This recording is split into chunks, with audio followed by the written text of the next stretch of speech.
Forsaken. We, yes we, either love it or hate it, but something I think can be appreciated is its wide variety of killers, ranging from characters from creepypastas that were once very connected to early Roblox to other Roblox games such as Epic Minigames and The Stalker, Reborn. Additionally, there are original characters like EFTL, Phosphorus, and Nosferatu, which frankly nobody gives a fat fuck about. But that's not entirely important to the main topic of the video. With the upcoming release of Azure, and most likely after him Doombringer or iTrapped, I've seen no love or attention from both the developers and the community to upcoming killers. Except for a bit for Dracobloxer, the Altar, which was previously Flowers, the Cataclysm, and both the Mask and Decade. And I wanted to talk about upcoming killers I believe deserves much more love and attention from the developers and the community as a whole, as I think they have amazing potential for Forsaken, to me at least, feels like what Forsaken wanted to be, or I think wanted to be, which was a celebration of sorts of Roblox media and everything very heavily connected to Roblox, both new and old. But before I continue, I wanted to ask if you could please like and subscribe.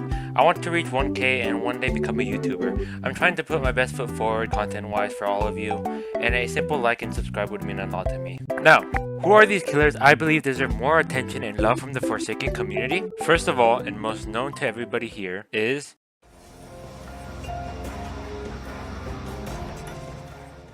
Jeffrey Allen Woods, or Jeffrey Woods, more known as Jeff the Killer, was created as far back as 2008 by username Caesar and popularized around 2011 by creepypasta aptly named Jeff the Killer. Jeff the Killer's importance to Roblox comes mainly, I think, from a game called Survive and Kill the Killers in Area 51, where he was among the first few killers in the game's official release. Alongside him were two other killers that Forsaken picked up from Area 51, or took some inspiration from, those being Slenderman and Jason, now known as Slasher, both of them being extremely well known, and as I would say, they are more influential to Roblox horror than Jeff the Killer. Anyways, I was getting to a side tangent there. Jeff the Killer is a stealth-based killer in Forsaken.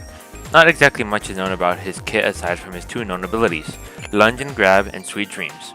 But from what I've seen from another ASIM that has Jeff the Killer as a playable killer, that being Doomed by Fate, I believe Forsaken has huge potential for making Jeff the Killer an extremely fun killer. To me, what made Jeff the Killer in Doomed by Fate so enjoyable to go against and play as was its high pressure but also stealthy gameplay.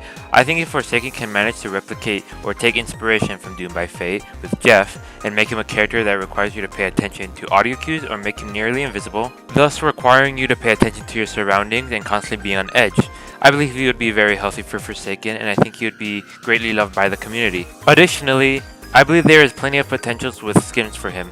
Examples being Eyeless Jax and Ghostface, although Ghostface one was scrapped due to copyright and the cloak being kind of shitty according to Bald Necrosis, and I think he would make a great addition to the cast.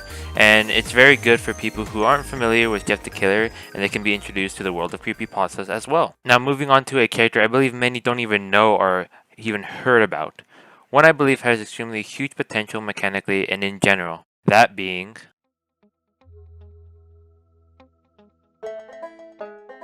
Zombie King, one of my goats. I'll be frank with you, when I first started playing Forsaken and saw this guy somewhere, either in the roster or in some Forsaken testing video, there's only one screenshot of it on the wiki, as I can't remember the video's name. Anyways, Zombie King's origin is kind of interesting. He comes from a game called Police vs. Zombies. His design is inspired apparently by Zombie Attack and Built to Survive Zombies. What I saw really grew on me, and what cemented my love for Zombie King was what another ASIM game did with him, that being Timeless, which I'll be mentioning again as well in the last section of this video. In Timeless, he is a zoner character, which I didn't know as I played him as aggressively as possible and won anyways. He was very enjoyable to play as and against. He had long range covered, he could somewhat cut survivor paths, and he had minions to find survivors. His gimmick I really enjoyed as well. After you kill somebody, they become either a regular zombie or a special variation. I generally had a lot of fun playing him, and I believe if Forsaken can do this right, he can become one of the most unique characters in Forsaken. He already has a great design, very clean and very old Roblox-ish, if that makes sense.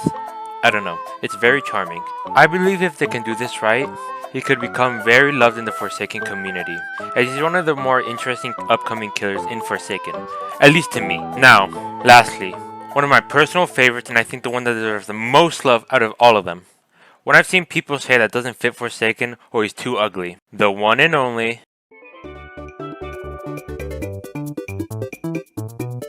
Cool Killer, my goat. I wanted this guy in Forsaken for a while now. Ever since I saw him in the roster list when I first started playing Forsaken, I wanted him in the game. It was further cemented later on when I saw Bald Necrosis' video on him, and his inclusion in Timeless as well. Before I started on that, who actually is Cool Killer? Cool Killer was created on January 23rd, 2009 by Dane Bow, who is actually the person who created an annoying orange. Contributing to his popularity in the Roblox scene was a Roblox game created by Maximus ADHD, then known as Clone Trooper 1019, which was simply named Cool Killer. It was an asymmetrical horror game like Dead by Daylight, or if you're a newer fan to the ASYM genre like me, Forsaken, Die by Death, those sorts of games. Now, I feel like Forsaken has huge potential with this character, and make him a rushdown character, or at the very least making his playstyle as aggressive as possible, sort of like how he's played in Timeless, or at least how I played him in Timeless. And his original intended moveset for Forsaken is already pretty good, and reflective of that. Is it a bit basic? Yeah, but that's fine, I don't mind it. In fact, I would prefer it. I think his complete brute force style would be great, and I feel like it would be very healthy to have a character like him in the game. Not too complex, not too easy, but extremely enjoyable to play as and against. Currently, he has a planned redesign, which is, personally, in my humble opinion, kind of bad, and off. It doesn't, to me at least, capture the same charm that his original model does. He looks chubbier and more cutesy, if that makes sense. I feel like his original design has lots of charm, and being sort of ugly and intimidating at the same time. But ultimately, his design is bound to change, and I have enough hope with some of the dev team to do my boy justice, and I'm super excited what they bring to the table. Well, that's the end of the video. I hope you enjoyed it. Honestly, a lot of the newer characters I have no real interest in. As well, to me, they're all kind of overused. Admins, hackers, myths, and all that. And it kind of saddens me to know that characters that are really unique and I believe have the most potential in Forsaken are some of the most unseen or even the most disliked characters upcoming. So I hope with this video that people can see the beauty of these characters and await their arrival, as I believe they deserve so much more love, and I think equal love that they give characters such as Azure, Doombringer, and all the rest. That's about it. Like and subscribe please, or else Doombringer will not be coming this year. See ya!